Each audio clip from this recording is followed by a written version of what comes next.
자, 어느새 이제 시간이 됐네요. 자, 이제 시작을 해보도록 하겠습니다. 자, 이제 또 공부합시다. 자, 우선 요 실시간 채팅 여러분 이렇게 쉬는 시간에 하시는 거는 뭐 좋고 일단 자유롭게 하시는데 수업 중에는 채팅에 여러분이 너무 이거 하시면은 공부 머릿속에 안 들어가요. 그러니까 그 채팅은 수업 때는 이제 뭐 필요한 것만 이렇게 하시고, 그리고 이렇게 내가 채팅을 너무 많이 한다 그러면은 딴 사람한테 또 이렇게 약간 주의력을 흐릴 수가 있으니까 그런 거 적절하게 사용하시는 거예요. 적절하게. 아시겠죠? 막 계속 도배하고 이제 그런 거는 아시겠죠? 그리고 좀 이렇게 서로 예의를 지켜가면서 이제 그렇게 해주시고요. 가끔 이렇게 선 넘는 사람들이 있어가지고 다 잘하실 거니까요. 자, 그다음에 이제 2주차 강의 미리 공지 드리자면요. 제가 랜선 스터디를 진행을 할 거예요. 그래서 구체적인 형식이나 이제 내용이나 이제 그런 거는 조만간 공지 올릴 건데, 요 메인은 저랑 커리큘럼 이렇게 같이 따라가시는 여러분들이 이제 우리 진도 나간 거 문제 사지선다로 문제 풀어보고, 그리고 이제 그거 확인하고 문제 한번 풀어보는 이제 그런 거. 그러니까 진도별로 해가지고 계속 재확인 계속 하는 거죠. 그렇게 반복하는 거 할 거니까 이번 주 내 공지 올라가고 영상도 올라갈 거예요. 그게 라이브로 할지 녹화로 할지 이제 그런 것도 조금 더 생각해보고 이제 조만간 올리도록 하겠습니다. 자, 그런 다음에 이제 여러분께 부탁드리고 싶은 게 하나 있는데, 여러분 책 사셨잖아요. 그러면은 거기 도서 책 구매한 사이트에다가 후기 좀 올려주시면 감사하겠습니다. 후기 좀 써주세요. 그 다음에 요거는 그냥 제가 문득 생각난 건데, 이렇게 강의하다가 뭔가 여기 제가 이거 유튜브 각을 좀 잡아보려고 하거든요. 이제 BGM도 깔 줄 아는 유튜버로서 이제 그래서 요거 여기서 여기까지 이렇게 잘라서 유튜브 올리면 요거 조회수 좀 빨아먹겠구나 이제 이렇게 보이면은 그런 거 그냥 자유롭게 뭐 자유 게시판에다가 그냥 올려주시면은 제가 그거 참고해가지고 그냥 잘라가지고 몇 개씩 이렇게 올려보도록 하겠습니다.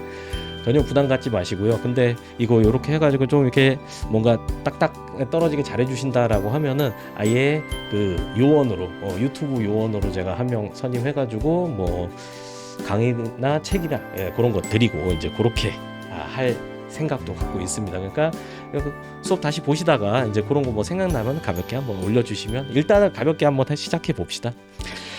자, 그렇습니다. 이제 우리는 문제풀이부터 할 거예요. 문제 펼치시고요. 자, 여기 통치행위부터입니다. 통치행위부터. 자, 해봅시다. 조금 확대하고. 자, 5번입니다. 통치행위는 고도의 정치적 결단에 의한 국가의 행위로 사법심사 대상으로 할 수 있는가에 대하여 논란이 있다. 논란이 있다 그러면은 이거는 맞다라고 이렇게 보시면 되죠. 사법심사 대상으로 할 수 있다. 통치행위 부정설도 있고 그렇잖아요. 그래서 이런 학설 문제가 어느 정도 깊이로 출제되는가, 그런 거 이런 걸 보고 감을 잡는 거예요. 그 다음에 자, 6번입니다. 통치행위 행정소송상 열기주의에서만 인정 가능하다. 아니죠. 이게 그 열기주의, 요거는 이제 X입니다. 열기주의 하에서는 통치행위 개념을 굳이 이제 만들 필요가 없는데, 개괄주의 하에서는 이제 뭐 우리나라로 따지면은 처분이라는 개념 안에 들어오면 처분이라는 BGM 꺼야 되겠네요. 자, 다시 시작하겠습니다. 5번부터 빨리 해드릴게요. 자, 통치행위는 고도의 정치적 결단에 의한 국가 행위로 모르는 척 하세요. 자, 사법심사 대상으로 할 수 있는가에 대해서 논란이 있다. 벌써 풀었나? 표시가 돼 있네. 저는 잘 기억이 안 나고요. 요 논란이 있다. 학설 대립 있잖아요. 통치행위 부정설도 있고 긍정설도 있고 하니까 이제 요런 걸 보시면서 학설을 세세하게 다 알아야 되는 게 아니라 요 정도 깊이로 나오니까 대충 여기까지만 하면 되겠구나, 이렇게 기출로 감을 딱 잡는 거예요. 그다음 6번. 자, 이거 누가 낙서해 놨어? 지우고 할게요. 자, 통치행위는 행정소송 사항에 대해서 열기주의에서만, 보통 이렇게 만 하면은 이거 의심을 해봐야 돼요. 이런 게 이제 팁입니다. 인정 가능하다. 열기주의는 이제 행정소송 대상으로 할 수 있는 걸 딱딱딱딱 나열해 놓은 주의이기 때문에, 그 시스템 하에서는 만약에 통치행위로서 사법심사 대상으로 하지 못하도록 해야겠다라고 하면 나열 안 하면 그만 아닙니까? 그러니까 굳이 골치 아픈 통치의 개념을 이제 만들어내고 논할 필요가 없는데, 그런데 이제 개괄주의 하에서는 이제 요런 게 개괄주의는 기본적으로 어떠한 개념 안에 들어오면은 기본적으로 소송 다 가능한데 혹시 이 개념 안에 들어오더라도 어떤 것들은 행정소송 대상으로 하기 부적절하다. 이제 요런 것들이 있기 때문에 그때 통치행 개념을 인정할 수 있겠죠. 자, 빨리빨리 가봅시다. 자, 사법 자제설. 이런 뭐 자제해. 넘어가. 아, 기출이 이 정도 수준이라니까요. 자, 우리나라 통치행위입니다. 자, 비상계엄 선포 확대. 근데 국헌문란 요거 키워드로 잡으시면 돼요. 전두환 아저씨 머리 딱 떠올리시고요. 그 자체가 범죄행위에 해당한지에 대해 심사할 수 있다. 맞죠? 그 다음에 대통령의 긴급 재정경제명령 YS 버르장머리 이거 긴급 재정경제명령 금융실 명제 사건이었죠. 자, 고도의 정치적 결단에 의하여 발동되는 행위다. 통치행에 속한다. 맞습니다. 통치행에 속하지만 근데 기본권에 관련이 있다. 그러면 헌재가 심사하겠다. 여기까지 알아두셔야 돼요. 그다음에 10번 법원으로서는 사법심사권 행사함으로써 긴급조치권. 요 긴급조치권에 대해서는 이렇게 기억해 주세요. 대법원이나 헌재나 다 우리가 심사할 수 있다. 그러면서 권리구제 해줬다라는 거.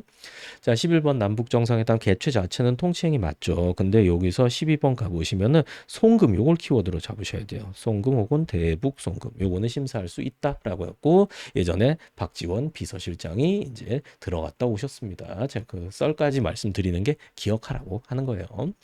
자, 13번 대통령의 특별사면 통치행위입니다. 요번에도 또 누구 특별사면 하면서 요번에는 저기 삼성의 JY 특별사면 됐죠. 그리고 우리 명박이 형님 사면 대상에서 제외됐어요. 그래서 아이고.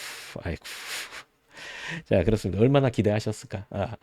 그 지금 형집행정지라 가지고 지금 병원에 있는 척하면서 아마 집에 계시긴 할 거예요. 자, 14번입니다. 사면 국가원수 고유한 권한이다. 권력분립 원리에 대한 예외가 난다. 이런 멘트도 기억해 놓으시고 대통령의 서운을 부여. 이 서운이 훈장이죠. 훈장. 그래서 서운을 부여하는 거는 통치행위 맞습니다. 근데 서운을 취소하는 거 이거는 누구랑 관련이 있어요? 유족이랑 관련이 있기 때문에 이거 법원이 심사해 주겠다라는 거죠. 그리고 16번 보세요. 자, 헌재 고도의 정치성 띠는 행위라고 하더라도 기본권 침해와 직접 관련되는 경우에는 당연히 이거 맞는 표현이에요. 헌재 심판 대상이 된다. 그러니까 통치행위 맞지만 심사도 하겠다. 이런 입장입니다. 긴급재정 경제명령도 여기서 요거랑 이제 연결되는 내용이죠. 아까 어디야? 요거랑 요렇게 연결되는 내용인 거. 심판 대상이 된다. 그리고 자, 긴급재정경 모든 국가 자격 이런 거 모든 이런 거 체크하시고요. 마땅히 헌법에 기속되어야 하므로 통치행위관념 인정할 수 없다. 여기서 잘못됐죠. 19번입니다. 자, 외국 국군 파견 결정해서 그 이라크 파병 같은 거 요거 사법심사를 하지 않았습니다. 요것도 뒷얘기가 있는데 당시에 헌법재판소에서 신행정 수도 사건에 대해서 위헌 결정을 때렸어요. 그러고 나니까 이제 노무현 대통령 지지자들 막 난리 났었거든요. 그리고 나서 이제 요게 헌재에 들어왔는데 헌재가 이때는 한 발 싹 뺐어요. 싹 빼가지고 야 이거 우리가 심사 못한다라고. 요것도 이제 노무현 대통령이 결정한 거였거든요. 그다음에 20번 대통령 한미연합 군사훈련 뭐 팀 스피릿 훈련 예전에 그렇게 불렀고 요즘 이제 을지 훈련 을지 프리덤 가디언 뭐 이제 이런 걸 합니다. 요거 하면은 이제 북한이 싫어하죠. 그러면 우리나라에는 이제 북한 좋아하는 사람 혹은 이제 뭐 정말 이제 전쟁을 반대하는 사람 이제 그런 사람들 그렇게 많지는 않을 것 같아요. 그런 사람들은 하여튼 이제 이런 사람들이 막 이제 왜 이런 걸 하냐라고 하면서 이제 소송 걸고 막 하는 거죠. 근데 이건 통치행위 요거는 그냥 이 정례적으로 하는 훈련이니까 막 고도의 국가적인 결단이고 뭐 그런 거는 아니라고 봤습니다. 그래서 결론 그렇게 기억해 두시면 되고요. 해당한다 틀렸고요. 자, 통치행위 대통령 그리고 국회 기억하시고 사법부는 안 됩니다. 그리고 23번 통치행위 개념 인정한다고 하더라도 사법심사 자제 너무 자제하는 건 안 된다. 그러니까 신중하게. 그리고 여기서 중요한 거 오로지 또 극단적인 표현 나왔죠. 근데 이거 참이니까 잘 기억해 두셔야 돼요. 자, 24번 오로지 사법관에 의하여 이루어져 하는 것은 아니라 하니까 틀렸고요. 이런 거 이렇게 대응해서 공부할 수 있도록 제가 넣어놓은 거예요. 자, 그런 다음에 이제 25번 고도의 정치성 띈 행위를 하더라도 지킬 건 지켜야 된다. 헌법 위반하면 안 된다. 그 정도 문제입니다. 그 다음에 여기도 지켜야 하는 것은 아니다 하니까 틀렸죠. 자, 행정의 분류 가봅시다. 뭐 이건 뭐 문제도 아니야. 행정 주체 기준으로 국가 지자체, 그다음 법 형식 기준으로 공법 형식, 사법 형식 크게 어렵지 않죠. 자, 이렇게 기출이 없는 부분 있잖아요. 이런 거는 중요해요, 안 중요해요? 나중에 공부할 때도 어떻게 해야겠어요? 그걸 잘 생각을 하세요. 적절히 보고 넘어가고 이제 시험 임박해서는 그냥 넘어가고 이렇게 하셔도 됩니다. 선택과 집중이 중요해요. 자, 행정법은 주로 효력 규정으로 돼 있는 게 아니라 무슨 규정이에요? 단속 규정이죠. 단속 규정. 그다음에 2번 자, 구주택건설 촉진법 요것도 이제 행정법 규정이죠. 위반했다 그러면은 요 과태료를 부과한다. 이거 단속이죠. 단속 규정 맞다. 근데 사법적 효력까지 부인되지는 효력 규정은 아니죠, 보통. 그렇기 때문에 볼 수는 없다 하면 요 설문은 참이 되겠습니다. 요런 거에 대해서 자꾸 보고 익숙해지셔야 돼요.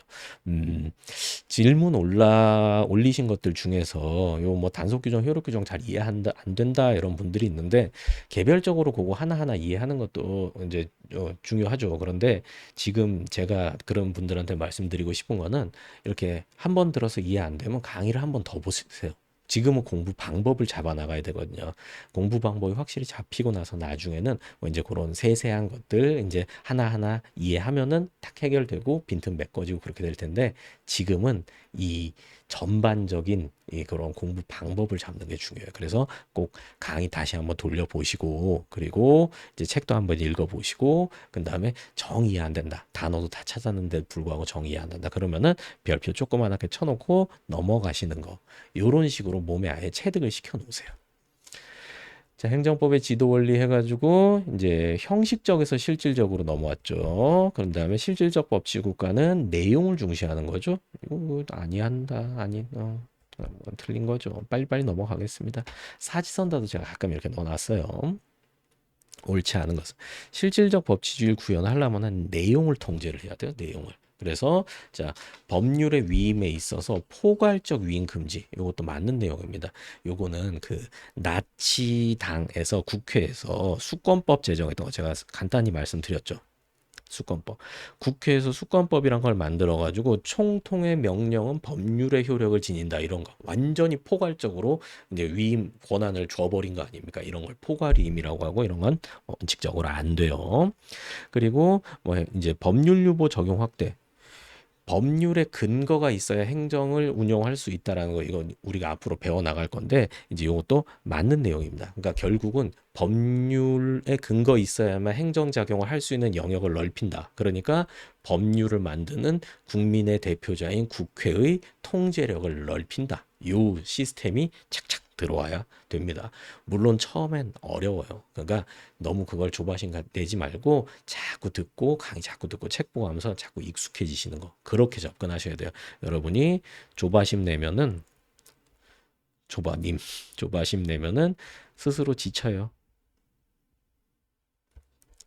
자, 근데 헌재는 헌법에 따라서 심사를 하는 거죠. 그러니까 헌법에 따라서 법률도 일단 수권법 같은 거는 야, 이런 거 만들면 안 돼. 이렇게 통제하는 거니까 결국 헌법에 의한 통제. 헌법에는 다 좋은 말들이 써 있거든요. 기본적으로 인권 존중 이런 것들 써 있기 때문에 아 이건 맞다라는 거. 그리고 이제 4번 행정입법권 강화는 행정을 왕이나 이제 뭐 총통 이렇게 아까 히틀러로 치환을 해보세요. 그러면은 얘네 지멋대로 하는 영역을 넓힌다라는 거죠. 그러니까 이거는 반대 방향이 되겠죠. 그다음에 6번입니다. 법치 행정의 목적 이런 거 좀 까다롭죠. 행정의 효율성은 아니에요. 행정의 효율성. 왜냐하면은 법치 행정이란 게 법의 근거가 있어야 행정작용을 할 수 있다. 이거 조금 이따 또 자세하게 배울 거예요. 근데 만약에 국회에서 법률의 베이스를 깔아줘야만 행정작용을 할 수 있다 그러면은 뭔가 행정이 개입할 영역이 발생한다라고 하더라도 바로바로 대응하기는 어려울 거 아닙니까? 이제 그런 측면으로 문제를 푸는 거예요. 이런 것도 이회 독대는 너무너무 자연스럽게 될 겁니다. 너무너무. 음. 자, 그 다음에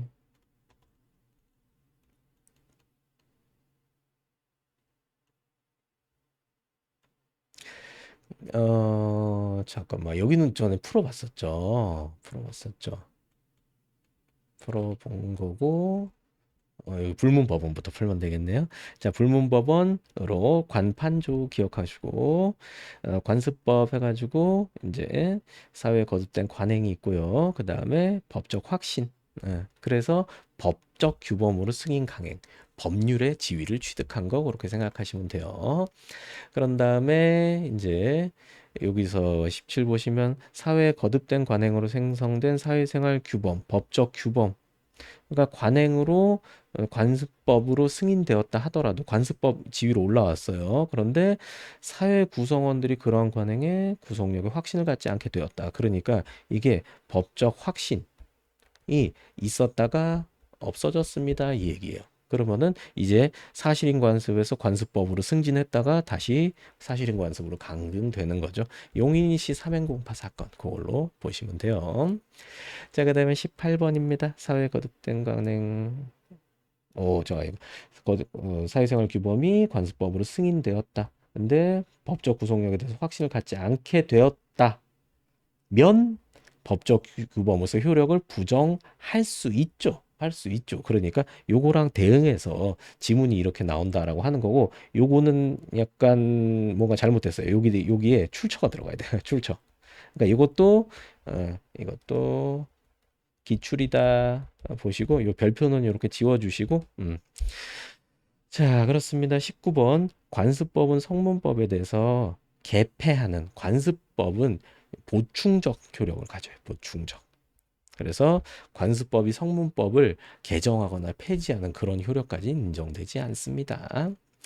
자, 그 다음에 20번이에요. 자, 신행정 수도건설 특조법 위헌 확인 사건에서 관습헌법, 성문헌법 같은 헌법 개정 절차를 통하여 개정될 수 있다. 요거 제가 말씀드렸죠. 이건 인문특강 때 말씀드렸다고 꼭 보고라고 하신 거 기억나죠? 그래서 이제 요 법률 단위로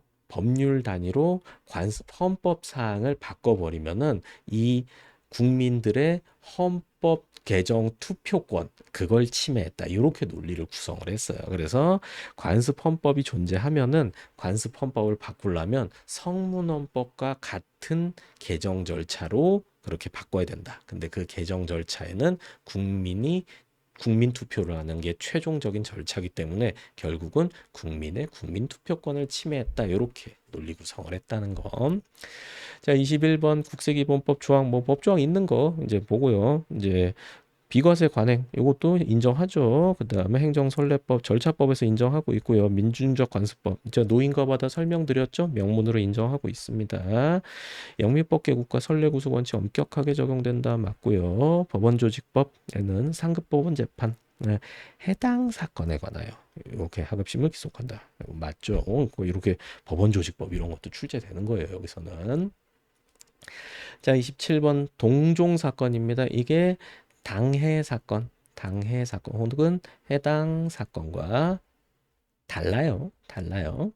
대법원 판례 있더라도 하급법원 그 판례와 다른 판단을 하는 것이 가능하다. 자, 28 대법원의 판례는 사안이 서로 다른 사건을 재판하는 하급심 법원을 직접 기속하는 효력이 있진 않죠. 그래서 제가 그 고구마 말씀드렸잖아요. 그래서 이 모조 고구마가 유죄니라 음란에 해당하니라라고 했지만 그 나이트 무용수 사건에서만 이제 하급법원을 기속할 뿐이지 뭐 한 5년 후에 7년 후에 콘서트장에서 모조고구마를 깠다. 그런 거에는 그런 재판을 직접 구속하진 않습니다. 참고만 될 뿐이죠. 자, 그 다음에 이제 여기서 요거 연결지어서 요게 맞는 거 아시겠죠? 그리고 30번 유사 사건이니까 직접 기속한다 아니죠. 그리고 법률의 위헌 결정 헌법재판 47조에서 국가 지자체를 기속한다는 규정이 있습니다. 그러니까 이제 법원으로서 성격을 가지고 그것이 행정 영역이라면 행정법의 법원이 되고 형법 영역이라면 형법의 법원이 되는 겁니다. 그리고 자, 요게 뭔지 딱 치환을 할 수 있어야 돼요. 요거 6글자 맞춰 보세요. 힌트. 히읗, 지읒, 이응, 히읗, 기역, 지읒. 맞추셨나요? 한정위원 결정입니다. 한정위원 결정. 헌재는 효력 있다라고 하지만 대법원은 그건 헌재의 작고 귀여운 견해에 불과해 이렇게 본다라는 거. 자, 이렇게 됐습니다. 이제 다시 공부를 해볼까요? 뿅뿅뿅. 아이고, 이게 리셋이 돼버렸네. 뿅, 여기입니다. 자, 조리부터 공부를 해보도록 합시다. 조리. 책으로 오셔서요. 조리입니다. 조리. 자, 조리라고 하면은 역시 인문특강에서 자세히 말씀드렸어요. 자, 요거는 의는 한번 다시 읽어보세요.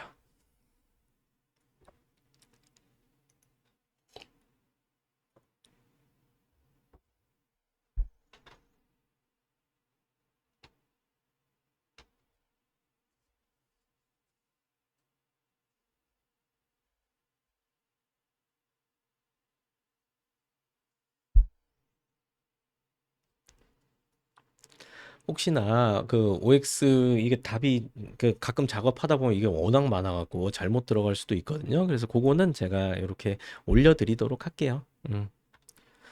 이건 진짜 어쩔 수가 없어요. 제가 이거 크로스 체크로 몇 번 해도 중간 과정에서 뭐가 밀리고 막 그러다 보면은 항상 나와가지고 참 저도 처음에는 되게 답답했는데 이제 이거 어쩔 수가 없구나. 그거는 그렇게 해주시고 자 조리 보셨죠? 그 다음에 혹시나 그리고 조리 경험칙 뭐 사회 통념 이런 말 되게 많이 나와요. 이치, 정의, 이성, 사회적 타당성, 사회 상규 이런 것도 있습니다. 조리 내용은 시대와 사회에 따라 달라지고요. 전통적으로는 평등의 원칙, 신의칙, 비례 원칙 등이 인정됐고 신뢰부 원칙, 보충성의 원칙 이런 것들이 다 불문법상의 원칙인데 이제 성문화 착착착 되어가는 거죠. 자, 조리는 원칙적으로 성문법, 관습법, 판례법이 모두 없는 경우에 최후의 보충적 법원으로서 기능한다. 그래서 제가 뭐 설명드렸어요. 뭐 예를 들어서 1,000만 원을 갚을 때 이제 과연 어떻게 갚아야 되나 그거 말씀드렸죠. 그래서 그런 거를 성문법에다가 따따따따 다 써놓을 수도 없고 뭐 그거에 대해서 사실 관습이란 게 이제 그게 인정하기도 어렵고 굳이 그걸 끌어올 필요도 없어요.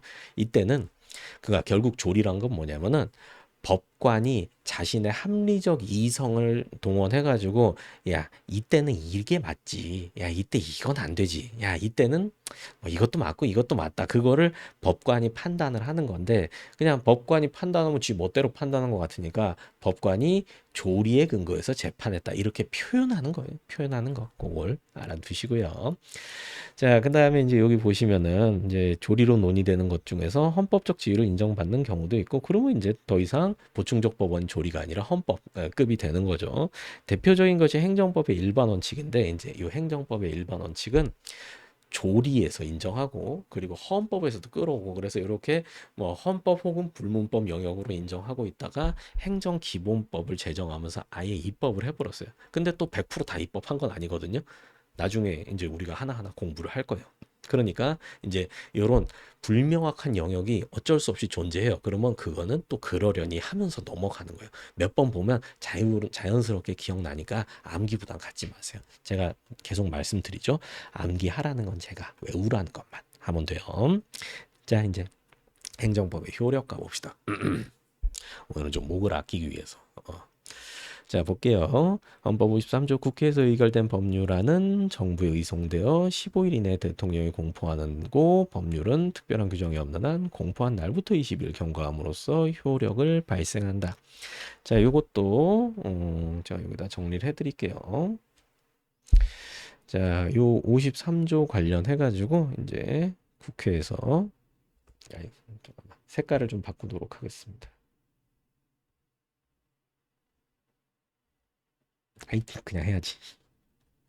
1로 하려 그랬는데. 자, 이거 관련해서 국회에서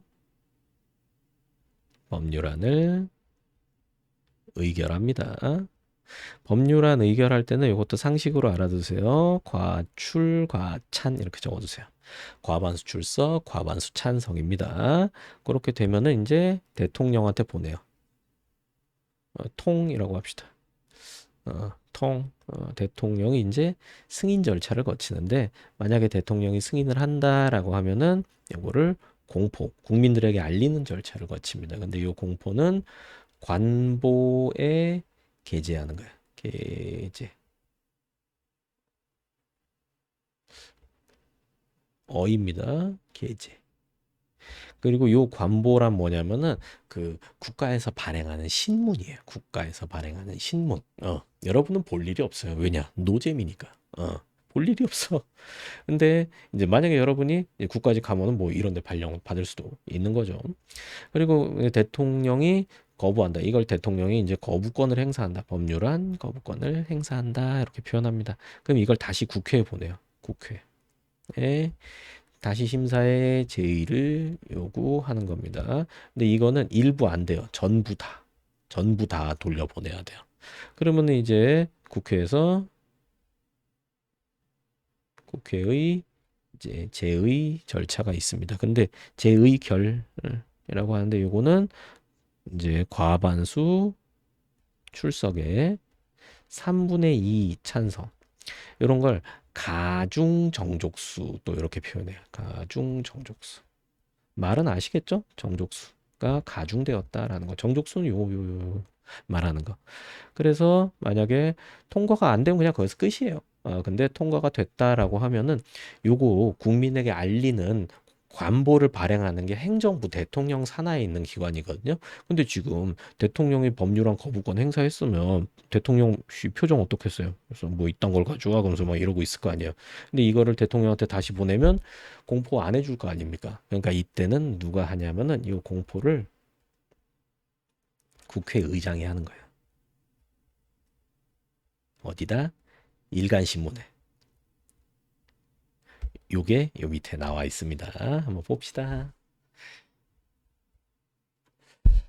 자, 이제 법령공포법에서 이제 대통령 총리령 부령 이거 이제 행정입법입니다. 요거는 이제 법률이고 요건 법률 밑에 있는 명령단위죠.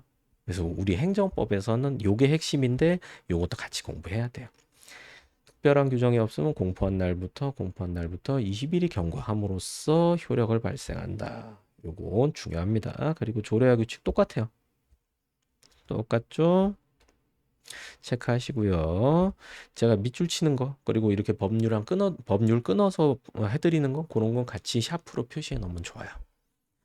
자, 그 다음에 이제 헌법 개정 법률 여기 법률 있죠? 그리고 대통령령, 총리령, 부령 그리고 공포 이런 거는 관보의 게재함으로써 한다. 그리고 국회법에 의한 국회의장의 법률 공포 이게 아까 위에서 말했던 그거예요. 저기 위에 설명드렸던 거.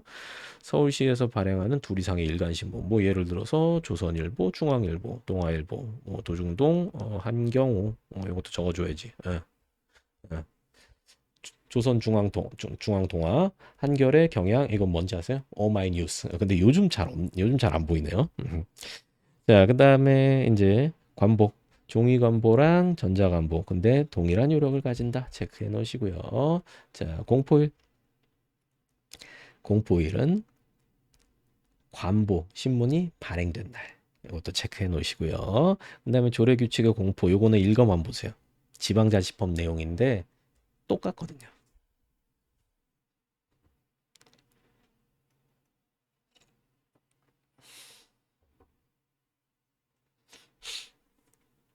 자, 그렇습니다. 그다음에 이제 조례 규칙 공포 뭐 이런 거.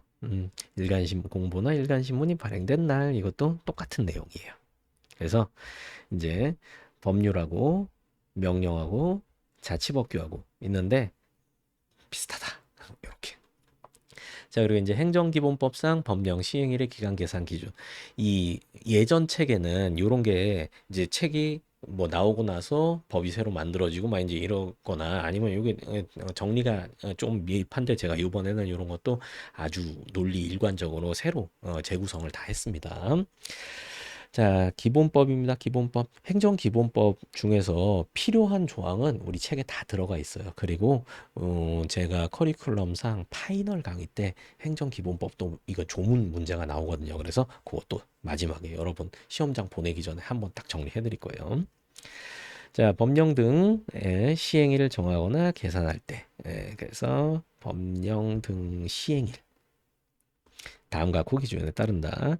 일단 읽어봅시다. 법령 등을 공포한 날부터 시행하는 경우. 그러면 말 그대로 공포한 날 시행일로 한다. 일단 읽어보세요. 제가 뒤에 정리돼 있어요. 공포한 날부터 일정 기간 경과한 날부터 시행한다. 그러면은 첫날에 산입하지 아니한대요. 첫날 이걸 초일불산입이라고 불러요. 요렇게 강의하니까 요런 게 좋아. 요런 게. 그리고 법령 등 공포한 날부터 일정 기간 경과한 날부터 시행하는 경우 여긴 똑같고요. 기간의 말일이 토요일 공휴일인 때에는 그 말일로 기간이 만료한다. 그러니까 여기 밑에다가 그 다음 날 X 민법에는 기간의 말일이 토요일 공휴일인 때에는 그 다음 날로 기간이 만료한다. 그러니까 그날 제외하고 계산한다. 이런 조항이 있는데 예, 그래서 이런 걸 별도로 만들어 놓은 겁니다. 자, 이제 3번 봅시다. 법령의 효력 발생 시점 정리. 여기가 진짜 중요해요. 이거 제가 또 새로 깔끔하게 구성했습니다. 여기까지. 자, 공포일이 일단 제일 중요한데요. 공포일은 발행일, 신문 발행일, 게재일.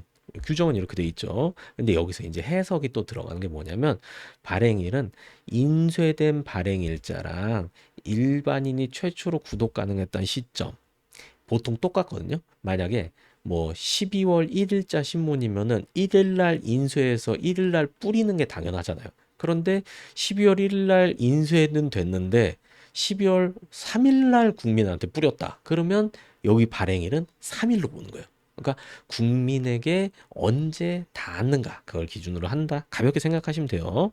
그리고 관보일자 실제 인쇄일이 늦은 경우에는 실제 인쇄일을 공포일로 본다. 그러니까 또 여기서 이제 관보일자라는 게 나오는데 가급적 늦게 보는 거예요. 늦게. 그 새로운 법률의 시행일을 늦추는 거예요. 왜냐하면 기존 법에 의한 그런 신뢰 같은 게 존재하기 때문에. 그래서 요건 그렇게 출제 많이 되는 건 아니니까 요 멘트만 딱 기억을 해주세요. 아, 뒤에 걸로 하는구나 정도.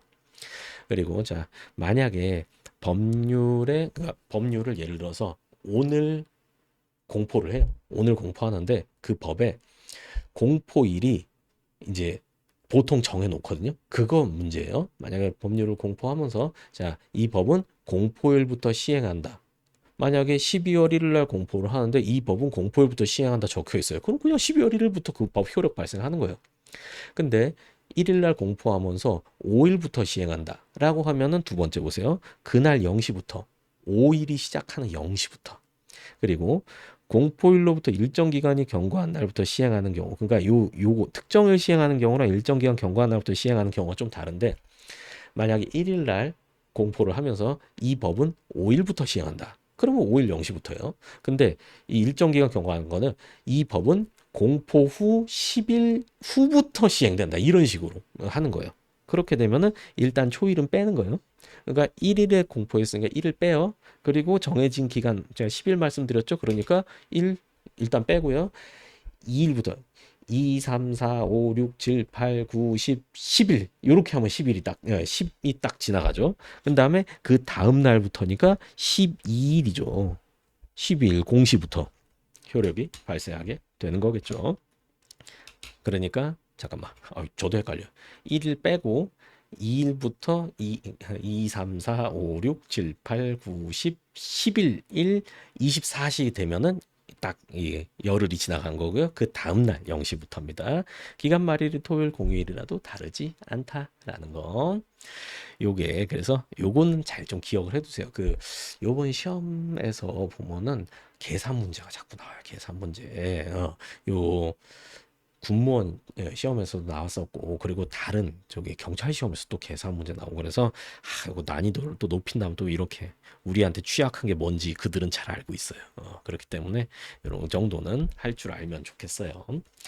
그다음에 효력 발생을 따로 정하지 않은 경우 이건 되게 드물어요. 근데 만약에 안 정했을 때는 어떡하냐로 예비로 만들어 놓은 거죠. 공포일부터 20일 경과 후부터 효력 발생합니다. 똑같아요. 초일 불산입하고 20일 경과 후에 그리고 그 다음 날부터 효력 발생한다. 이렇게 됩니다. 자, 그리고 관련 문제 요거는 지금 읽어보세요.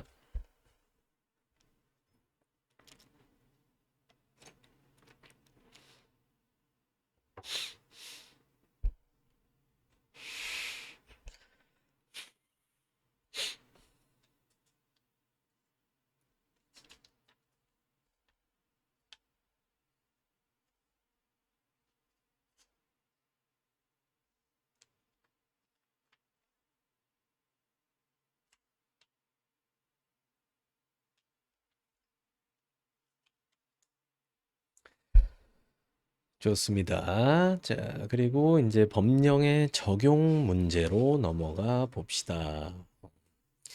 소급표라는 게 개념이 나오는데, 자, 요거는 제가 따로 설명을 드릴게요. 요거 조금 그냥 만만한 내용은 아니거든요. 그래서 집중해서 잘 공부를 해보세요.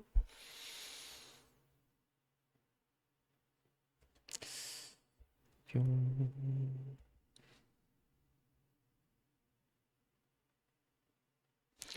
자, 어떤 법이 요 시점에 법이 제정됐다라고 해봅시다. 그러면 법은 장래를 향해서 효력을 발생해요. 이거를 장래효 이렇게 부릅니다. 그리고 법이 어느 순간 쭉 하다가 이 시점에 법이 폐지된다라고 하면은 이 X 법이라는 거는 여기서 효력을 발생하게 되겠죠. 되겠죠. A법이라고 합시다. A법은 여기에 효력을 발생하게 되겠죠. 그리고 만약에 여기 X 사건, Y 사건, Z 사건이 있다고 해봅시다. 그러면은 이 Y 사건에는 요 A법이 적용이 되는 게 전혀 문제 없겠죠. 근데 요 법이 시행되지도 않은 과거 사건에 이 법이 적용되면 안 되겠죠. 근데 된다 안 된다 문제가 아니라 이렇게 적용하는 거를 이거를 소급효라고 불러요. 거슬러 올라가서 효력을 미친다라는 뜻입니다. 그리고 폐지되면 더 이상 쓰면 안 되는데 폐지 이후 Z 사건에 갖다 적용하는 거 이거를 쫓아간다 추격이라는 의미의 추급효라고 이렇게 부릅니다. 요게 일단 기본 개념이에요.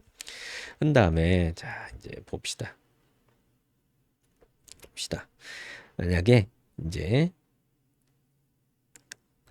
X라는 사건이 요렇게 1일부터 1월 1일부터 12월 31일까지 이렇게 있었다라고 해봅시다. 요 시점에는 A법이 있었고요. 요 시점에는 B법이 이제 새로 시행이 됐어요. 이제 여기 B법으로 이제 개정된 거죠.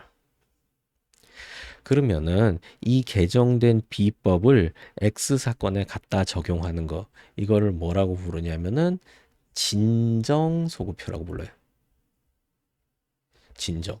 그리고 X 사건 이미 다 끝나고 나가지고 그 이후에 만든 법을 가지고 거슬러 적용하면 이건 되겠어요? 안 되겠어요? 이건 원칙적으로 안 돼요. 원칙적으로 금지. 근데 아주 특별한 사정이 있으면 예외적으로 허용됩니다. 허용돼요. 그러면 이제 요거를 어떻게 구분을 하시냐면은 이 법 완성 후 요 키워드로 잡으시면 돼요. 그러니까 X 사건이 이미 종료된 후에 법을 거슬러서 적용한다. 자, 그리고 두 번째로 여기 A법이 있었어요. 그리고 X 사건은 똑같이 이렇게 있었습니다. 이게 좀 기네요. 같은 거라고 해주세요. X 사건. 그리고 요 시점에 B법으로 개정됐어요. B법으로 개정됐다. 자, 그럼 보세요. 이 X 사건 전체에다가 B법을 적용한다고 하면은 요 시점에 적용하는 건 문제 없어요. 요 시점에 적용하는 거. 왜냐하면 법 효력 발생하고 나서 장래효에 따라서 여기 적용하잖아요. 근데 X 사건이 이렇게 길게 한 덩어리인데 요쯤에 요 뒤에 여기 적용하는 거 여긴 다소 문제가 있잖아요. 그래서 이걸 뭐라고 부르냐면은 부진정 소급효라고 불러요. 진짜가 아니다라는 얘기죠. 부진정이라는 게 특별한 의미가 있는 게 아니라 이게 진짜. 요거는 진짜랑 조금 비슷한 다른 무언가. 그 정도예요. 자, 원칙적으로 허용됩니다. 그리고 이건 또 예외적으로 금지돼요. 자, 사례를 들어서 다시 한번 설명드릴게요. 잘 따라오세요. 만약에 뭐 2020년 1월 여기서 세금이라고 해보죠. 자, 20년 1월 1일부터 12월 31일까지 여기서 이제 10억을 소득을 얻었다라고 해봅시다. 근데 당시 소득세가 뭐 10억에는 20% 때리는 거였는데 40%로 이렇게 올라갔어요. 그러면은 이 10억을 번 갑 입장에서는 당시 소득세 20%였으니까 2억 내는 거 좋다 이거야. 근데 갑자기 이거 다 끝나고 나서 국가에서 야, 개정된 법에 따라서 너는 4억 내라 하면서 부가 처분서를 날리는 거예요. 그러면은 야 이거 말이 돼 이제 이렇게 할 수 있는 거죠. 이게 진정소급표고 이런 건 안 돼요 원칙적으로. 특별한 사정이 있는 한 안 돼. 이게 원칙 예외 이렇게 놨지만 이게 99.9, 0.1 요 정도 생각하면 돼요. 그런데 이제 부진정소급표는 달라요. 만약에 똑같이 10억인데 이때 20% 세율 20%인데 세율 40%로 개정됐어요. 그러면 갑은 이 전체에다가 40%를 적용하면 될까요? 안 될까요? 가능해요, 이거는. 원칙적으로 허용되기 때문에. 부진정 소급표까지 못하게 하면은 법 개정 타이밍을 잡을 수가 없거든요. 그렇기 때문에 부진정 소급표는 허용된다. 이게 원칙입니다. 그래서 이 개념 잘 정리해 두세요. 엄청 중요한 개념이에요. 자, 이제 이 개념을 한번 읽어봅시다. 이거랑 이거랑.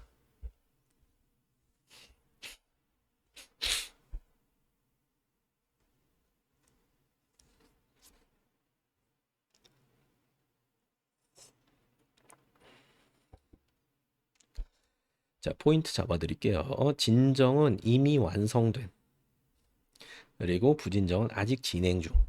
그 그림이랑 연관지어서 하셔야 돼요. 제가 이쪽도 굉장히 신중하게 힘줘서 써놨거든요. 그러니까 이쪽 몇 번만 읽으시면은 진짜 이거 공부 끝날 때까지 이해 못 하시는 분들 많아요. 여러분도 이해하실 수 있을 겁니다.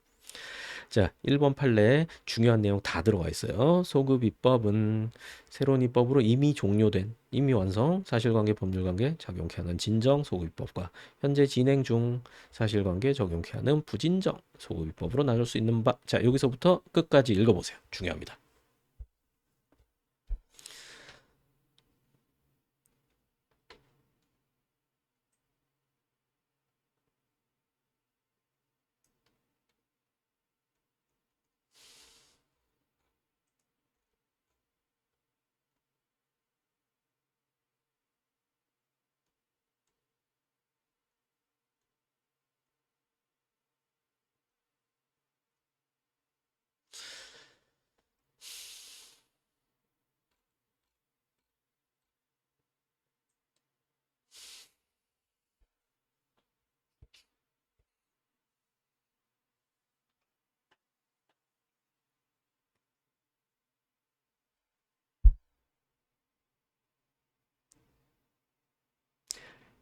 다 보셨습니까? 시간은 많이 못 드려요.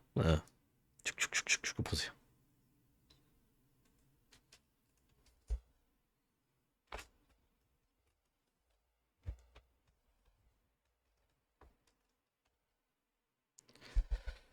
자, 됐습니다. 넘어가 볼게요. 여기도 제가 뭐 대법원이나 헌재의 중요한 판결들 그리고 출제된 것들 그런 거를 모아놨습니다. 이거 꼭 읽어보시고요. 말로 설명드린 거예요. 그리고 자, 소제목 달아놨는데 진정소급표 같은 경우에는 대부분 이걸로 나와요. 대부분. 그래서 애초에 만들질 않아요. 근데 이 여러분이 기억할 만한 요 진정소급표 인정된 거 두 가지만 기억하세요. 두 가지만. 예외적으로 허용된 거. 첫 번째로 친일재산환수법. 그러니까 이 2000년도 들어와 가지고 친일파, 그러니까 일제시대 때 친일 행위로 인하여 얻은 재산은 그 취득한 때부터 대한민국의 소유로 한다라는 법을 아예 나중에 만들었어요. 그러면 그거는 완전 진정소급표죠. 친일행위는 벌써 1900 이제 연대 초반에 다 끝났잖아요. 45년 전에 다 끝났잖아요. 그러니까 이거는 빼박 진정소급표입니다. 근데 그거는 허용됐어요. 아주 예외적이지만 필요하죠. 정리하려면. 그리고 또 이거 허용된 게 뭐가 있냐면 5.18 특별법이 있어요. 5.18 특별법. 자, 요것도 지난 시간에 우리 했던 거니까 간단하게 설명을 드리면요. 그 전두환 노태우의 일당의 각종의 내란 범죄들이 이렇게 있었고, 그리고 이제 요 시점에서 전두환이 대통령, 노태우가 대통령, 그 다음에 이제 김영삼 대통령이 시작했을 무렵에 이제 일부 사건은 공소시효가 이미 끝나버렸어요. 일부 사건은 공소시효가 아직 진행 중이었어요. 거의 끝나가고 있었죠. 근데 이 시점에 이제 대통령이 이 전노 처벌에 대해서 유보적 입장을 펼치니까 국회의원들이 나서가지고 국회에 모여갖고 이제 5.18 청문회를 하고 그리고 특별법을 만들었습니다. 청문회하고 특별법을 만들어서 이 당시에 전두환 노태우가 집권하고 있던 그 시점에 이제 이 시점에는 현실적으로 그들을 기소할 수가 없었잖아요. 살아있는 권력이니까. 그러니까 이 시점에는 공소시효가 진행되지 않는다라는 법을 이때 만든 거예요. 그러면은 이미 보세요.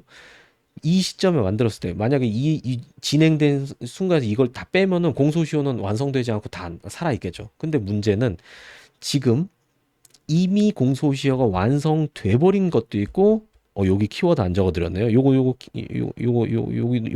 키워드 적어드릴게요. 이거 꼭 적어야 돼. 진행 중.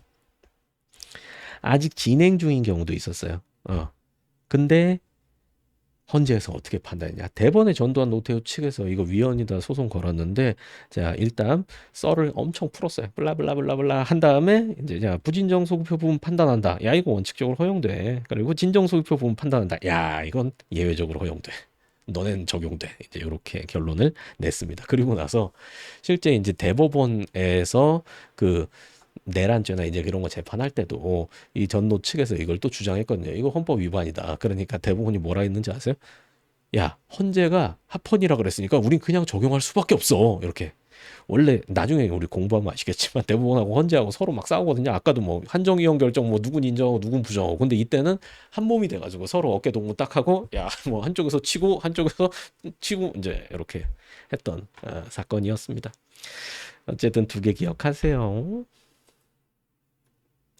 자, 그런 다음에 이제 여기 소급적인 불가 요거는 한번 읽어보세요. 제가 이렇게 세세하게 막 이게 몰라도 되는 거나 출제가 그렇게 많지 않은 거는 볼드를 빼놨어요. 근데 읽어는 보시기 바래요. 자, 그다음에 이제 부진정 소급표로 갑니다. 부진정 소급표. 부진정 소급표는 원칙적으로 가능. 이게 원칙이죠. 그러니까 이게 더 중요한 거겠죠. 자, 여기서는 우리 공부를 한 거 1번 판례 한번 빨리 읽어보세요.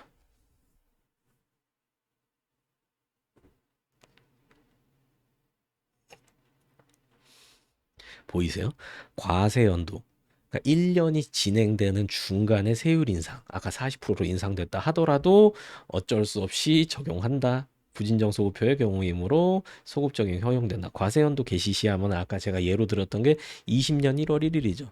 그때부터 적용할 수 있다라는 거. 그다음에 2번 요것도 학칙 개정 사건인데 간단히 말씀드릴게요. 그러니까 학칙이 1학년, 2학년, 3학년, 4학년 이렇게 대학교 다니잖아요. 근데 2학년 말에 학칙이 개정된 거예요. 그래서 지금까지는 F가 4개면 퇴학이었는데 예를 들어서 F가 3개면 퇴학이다 이렇게 바뀌었어요. 그리고 이제 이 친구는 지금까지 벌써 F 2개 받아놨는데 요번에 F를 하나 더 받은 거예요. 그래서 이제 퇴학 조치됐더니 퇴학 처분 취소소송 제기하면서 이 개정된 학칙을 너한테 적용하지 마라라고 했는데 법원이 뭐라 그랬어요? 학교 다니던 중에 개정된 거죠. 무슨 소급표? 부진정 소급표 허용된다. 이렇게 본 겁니다. 나머지도 가볍게 읽어보시고 여기 한약학과 사건 요거는 우리가 뒤에서 다루게 될 거예요. 근데 요거 소급 적용 불가하다라는 거입니다. 요거 미리 지금 제가 설명드릴게요. 미리 뭐냐면은 이 한약 한의사 말고 한약사라는 게 따로 있어. 한약사 시험. 근데 예전에는 이제 대학교에서 한약학과랑 요거 졸업해도 요거 시험 볼 수 있는 자격 줬고요. 그 다음에 한약 자원학과 요거 졸업해도 요거 볼 수 있는 자격을 줬었어요. 근데 법을 개정하면서 이제 한약 자원학과 안 된다 이렇게 해버린 거예요. 근데 문제가 뭐냐면 이미 한약 그거 믿고 한약 자원학과 입학해서 1학년 다니고 있던 애들이 야 그럼 나도 어떻게 이제 이렇게 된 거예요. 원래 그렇게 개정할 때는 개정해도 되는데 그런 사람들이 신뢰는 보호를 해줘야 되거든요. 그러니까 생각해보세요. 여러분이 거기 한약 자원학과 1학년이라고 해봐요. 나는 이제 한약사 돼가지고 이제 한약 이렇게 타가지고 이제 거기다 카라멜 석소 넣고 이제 향 첨가해가지고 잘 팔아 먹어야지 이제 이렇게 생각하고 있는데 이렇게 말하면 또 한약사 분 자제분이 여기 계실 수도 있는데 죄송하고요. 자, 농담이에요. 농담이에요. 자, 그래서 하여튼 한약 자원학과 1학년에 입학을 했는데 근데 갑자기 날벼락이지 날벼락. 그럼 난 뭐 어쩌라는 거야? 수능 다시 봐? 수학 다 까먹었는데? 애초에 알지도 못했는데? 그러니까 이제 여기서 소급 적용, 엔간하면 부진정 소급표도 소급 적용 가능한데 이때는 예외적으로 얘네 신뢰를 너무 심하게 침해하니까 안 된다 그러면서 얘네 구제할 방안 마련해라 이렇게 하는 사건입니다. 그래서 부진정 소급표면 아주 예외적으로만 금지된다라는 거 그렇게 됩니다. 자, 그리고 이제 이 법령 적용 문제 여기는 우리가 쉬었다가 하도록 하겠습니다. 자, 그때 제가 이제 문제 내드리도록 할게요. OX 문제. OX 문제는 아니야 그냥 첫 시간 쉽시다. 첫 시간 그냥 쉬세요.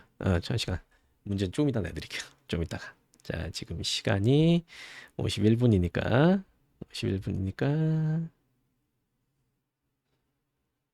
06분에 시작하도록 하겠습니다. 쉬는 시간 15분 지켜야지. 자, 여기까지입니다.